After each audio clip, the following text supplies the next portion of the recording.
Today, we are going to talk about variations. Everyone is always looking for that perfect variation that's going to solve their weak point somewhere along the lift, where if they just hammer it enough, it's going to fix all of their problems.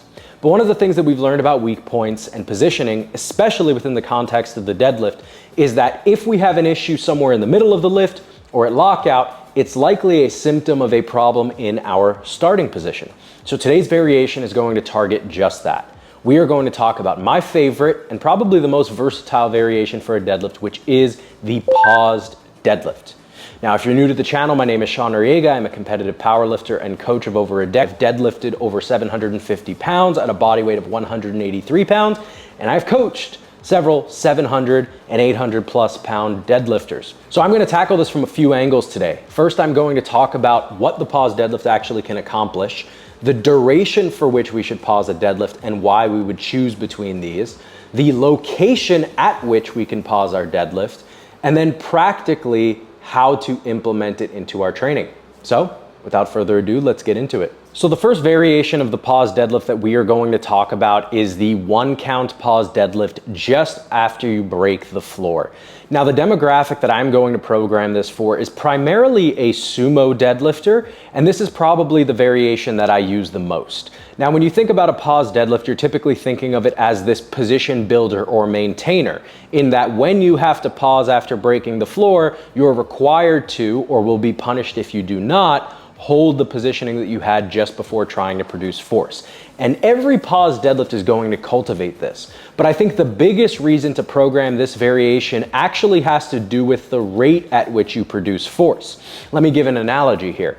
If I were asked to get up to top speed in my car and I wanted to do it most smoothly, I wouldn't just floor the pedal. Right? I would gradually build up from 50% to 75 to 90 to 95 to 99 to 100. It's the same concept with the pause deadlift. A lot of times this tool is going to cultivate what we would call this ramping of tension, where as you're wedging, you are progressively adding more force and more force and more force to the point where it feels like the bar is floating off the ground when you get to your starting position, because you already were putting 99% of the force into the ground. So this variation can be useful for conventional deadlifters, although in higher frequency I'm programming it for sumo deadlifters, and it's to unlearn that yanking or that 0 to 100 way of applying force at the start. Now, the ways in which I would program this are also very versatile, in that I could program this as a top set on a primary day, I could program this as back off work, and I could program this on a secondary day. Now, the reason I would program it for a top set is it almost serves as this training wheels variation, where if I'm going into a competition, I can train this movement very close up until meet day, because it's not actually that load limiting within the context of sumo.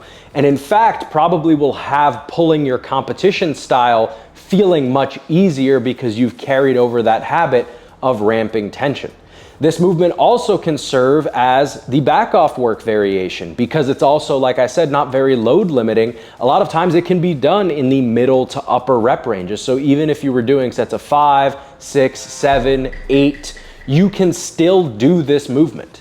And then on a secondary day, it serves an awesome purpose to be able to practice and groove that pattern coming into your primary day if you were doing just competition deadlifts on your primary. So one of the ways in which I really like doing it is doing ascending sets on a secondary day, where you're doing maybe sets from anywhere from 3 to 6 reps, and you are just adding weight each set, making sure that you're refining your technique with each one, with the last set ideally being the heaviest one. Next, we are going to talk about the 2 count pause variation just off of the floor.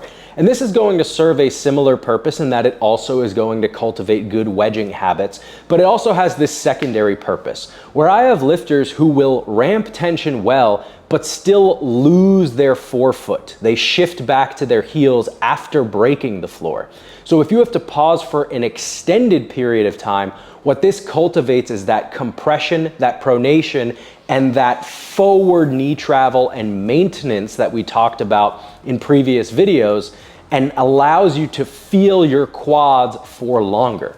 So this is a variation I really like to program for those of my lifters who are just getting out of their legs too early on their pull in spite of not necessarily yanking on the bar aggressively.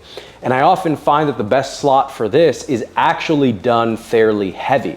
So because a longer pause is going to be more load limiting, it's not something that I would be willing to program like I would a 1 count for higher rep sets or on back offs. It's something I would like to do either on the top set of a primary day, so it could be a 2 count pause single that we then periodize over time to a 1 count and then to comp, or we do it in lower rep ranges on the secondary day, so potentially ascending triples, maybe sets of 4 of 2 count pauses. So what about a conventional deadlift? I think that these variations are great for conventional deadlifts as well, but we have to make some differentiations.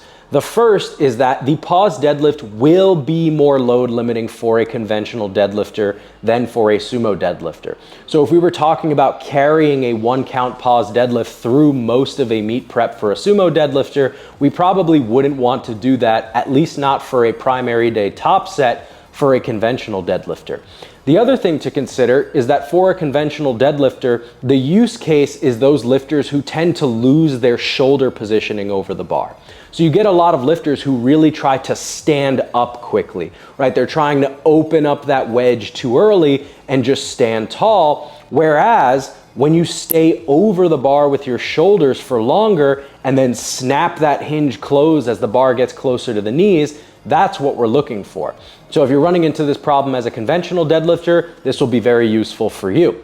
So further away from competition, potentially it can be done as a top set on the primary day, or in a similar fashion to what we mentioned on the secondary day, can be programmed either with ascending sets or simply straight sets, because a lot of times conventional deadlifters are trying to load limit and maximize recovery on the secondary day while still getting good practice. So the next thing that we're going to talk about is the location of the pause deadlift. Now, as I've already mentioned, the big positional builders and the way that you teach ramping tension is usually just when you break the floor. But there is a use case for a higher pause deadlift.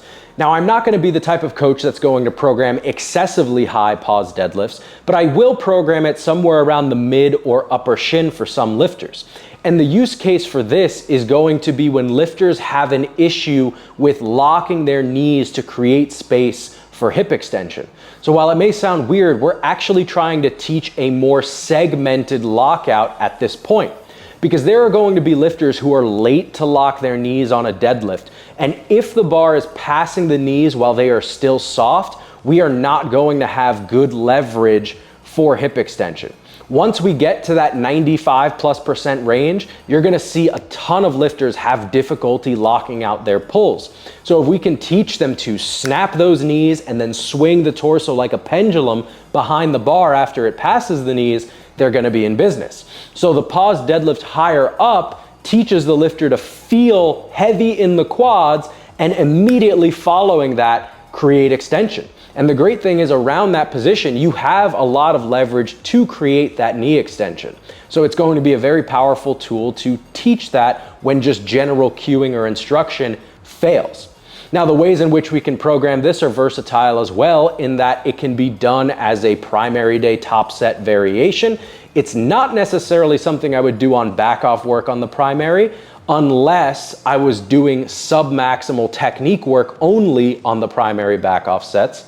But then, as I mentioned earlier, it could also be a secondary teaching tool day where we're doing some kind of ascending set structure with these higher pauses to ingrain that pattern to mentally carry over again into the primary day. And then the final variation that I will talk about is more niche within the powerlifting world. It's probably a little less known amongst the general strength and fitness community online, but it is what is called the tempo to knee deadlift.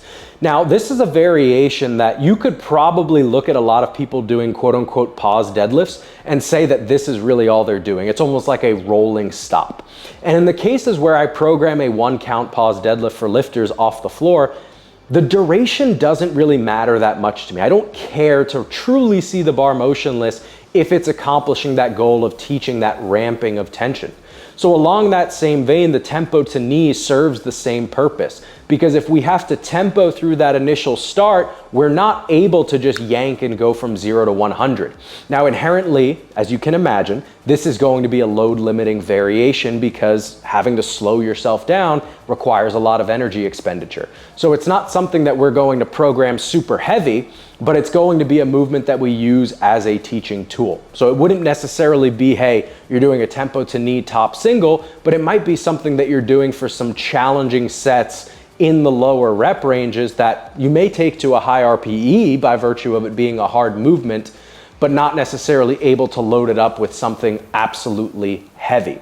Now, the second use case for this, and some of you may find this incredibly pertinent to you, is that if you are coming back from injury, whether you have a knee pain, a back pain, SI joint pain, and that rate of force production on a sumo deadlift, or conventional for that matter, just feels too violent and doesn't feel safe for the injured part of the body, a tempo to knee can be incredibly valuable for getting you back to normal training. The two reasons for this are obviously one, that it's load limiting, so you're able to get productive hard training in with less weight, but two, it limits the rate of force production, which limits the amount of stress on the injured area. And a lot of lifters will find that this is more comfortable to push through, and they can deal with those lockouts being RP 8 or doing fatiguing sets because the fatigue and the stress is not coming from that most vulnerable position where we're trying to produce maximal force. So that's all I have for you guys in today's video, a really quick one but practical that hopefully you guys can implement and start to see direct improvements on your deadlift technique and hopefully more successfully locked out near maximal attempts. As always, my name is Sean Noriega. Leave a comment, let me know what you want to hear me talk about in the future, and I will see you guys in the next one. Take care.